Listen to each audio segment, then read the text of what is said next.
আমি কিন্তু মাত্র ৩,০০০ টাকার চাকরি করতাম, বা আমার বাবার একটা বাইক ছিল, বাইকটা হচ্ছে 18 বাইক, ডায়াং ডায়াং। এত ঝাংড়ি বাইক আমি জন্মেও দেখি নাই। স্টার্ট দিয়ে এখান থেকে যাই 1 কিলো গিয়ে আবার বন্ধ হয়ে যায়, ওখানে গিয়ে আবার এমনে ঝুকাই, তেল আছে তাও চলে না। তবুও কোন মতে ঠেলে ঠুলে চালাইছি কয়েক মাস যাব। আচ্ছা, একটা পর্যায়ে গিয়ে এমন একটা অবস্থা হলো আমার পকেটের, যে তেল যে ভরবো বাইকে ওই টাকা আমার পকেটে নাই।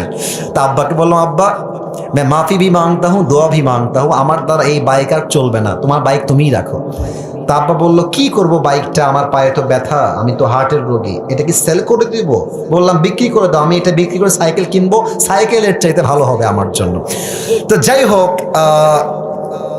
বাইকটা বিক্রি করব ভাব, মানে এটা এইভাবে কখনো আমি আগে কোনো মাহফিলে বলি নাই, এতটা ব্যাখ্যা দিয়ে বলি নাই, আজকে বলছি বাইকটা বিক্রি করে দিব অভাবের জন্য।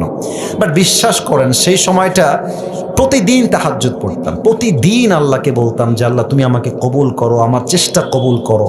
আর আমি দুইজনের ওয়াজ খুব বেশি শুনতাম, এক আজহারের ওয়াজ শুনতাম খুব বেশি, আর একজন আমি আল্লামা দেলোয়ার হোসেন সাঈদীর ওয়াজ খুব বেশি শুনতাম সেই সময়ের কথা। It has been 3 years or maybe 4 years back, 3 বা 4 বছর আগের কথা।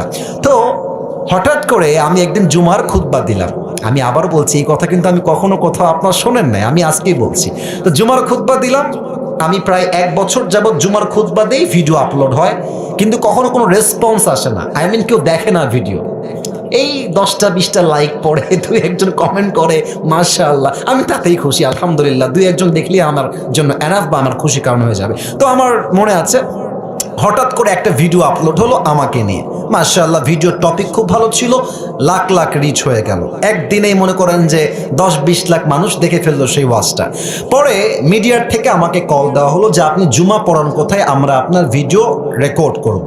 তো অনেক বড় একটা মিডিয়া আমাকে বললো যে আপনার ভিডিও একটা আপলোড দিব, আপনি ইনশাআল্লাহ অনেক দূর যাবেন, আপনার জন্য অনেক বেশি কাজ আসবে, আপনি কাজ করতে পারবেন আপনার দাওয়াতি ফিল্ডে। তো একটা মাহফিল করলাম, মাহফিলটা ছিল পাবনায়। মাহফিল ছিল কোথায়? পাবনায়।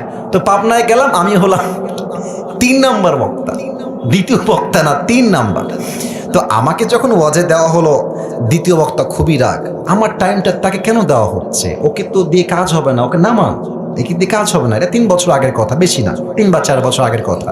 তো আমি ওয়াজ শুরু করলাম, কি বলবো, নিজের কথা বলছি না, বা এটা আল্লাহর রহমত বলছি বলতে পারেন। আমি আধা ঘন্টা ওয়াজ করেছি, প্রত্যেকটা যুবক, আমি নেমে গেছি ওরা উঠে গেছে, মানে এই হুজুরকে আমরা ছাড়বো না, নেমে গেলাম। সেটা আপলোড হলো ইউটিউবে। হঠাৎ করে একদিন আমার বাসা ছিল রাজশাহীতে, রাজশাহীর আমাদের মেইন শহরে বাসা, আমার আব্বা জুমার খতিব এবং আমার আব্বা একটা মাদ্রাসার প্রিন্সিপাল। তো আমি বাইপাস দিয়ে যাচ্ছি বাইক নিয়ে, ভাই আমার কাছে কিছুই নাই, বিশ্বাস করেন, না আছে টাকা, আর আমার 2টা সাদা পাঞ্জাবি ছিল, আর আমি যেই জুমার খুতবা দিতাম, জুব্বা যে পরবো, জুব্বাও ছিল না ভালো। আমার বন্ধু থেকে জুব্বা ধার নিয়ে আসতাম, যে বন্ধু দে, জুব্বাটা পরে মাহফিল করব বা একটু দোয়া করব, এই ওয়াজ হবে, আবার তোকে জুব্বা দিয়ে যাব। তো আমি এই অবস্থায় মাহফিলের জন্য বা রাস্তা দিয়ে হাঁটতেছি। তো হঠাৎ করে আমার কাছে একটা কল আসলো, বললো আপনি কি আবরারুল হক আসিফ বলছেন?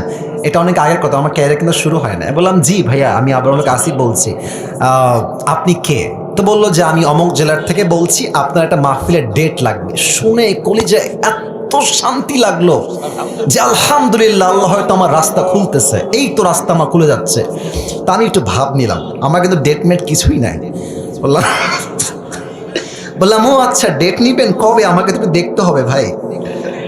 তো বলছে যে ভাই ডেটটা আমরা 2 মাস পরে নিব, যদি আপনি ডেট দেন তাহলে আমরা। ও তো ভাবছে মাশাআল্লাহ, মিলিয়ন মিলিয়ন ভিউ, এ তো অনেক বড় বক্তা হবে রে ভাই। তো আমি একটু ভাবতাম, আমি বললাম ঠিক আছে, আমি ডায়েরি দেখে আপনাকে বলছি। আমার ডায়েরিতে কোনো ডেটই নাই। তো যাই হোক, পরে সে বললো যে ভাই ডেট কি আছে, ডেট কি হবে? আমি নিজেই, আমার তো ডেট লাগবে রে ভাই।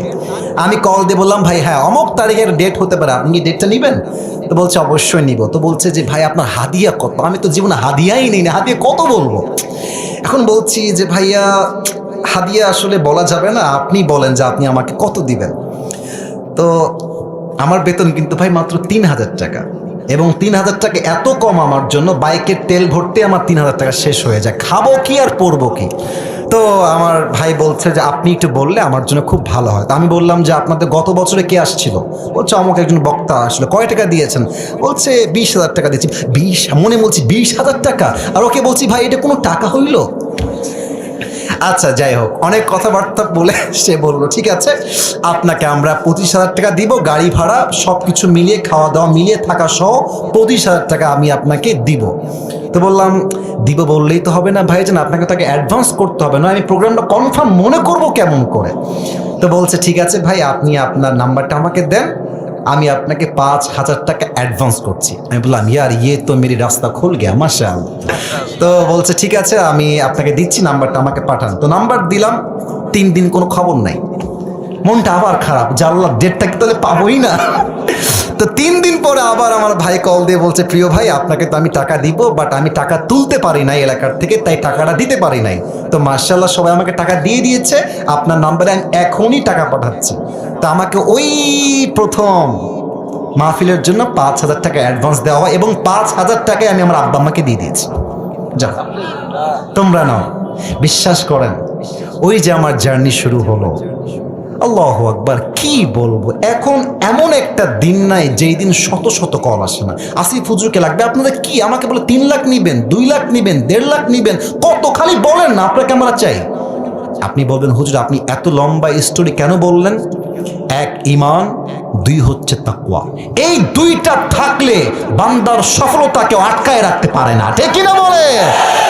ওয়ারযুকুহু মিন হাইসু লা ইয়াহতাসিব, তোমার রিজিক আমি এমন জায়গার থেকে দিব তুমি কখনো কল্পনাই করতে পারবে না। আল্লাহু আকবার।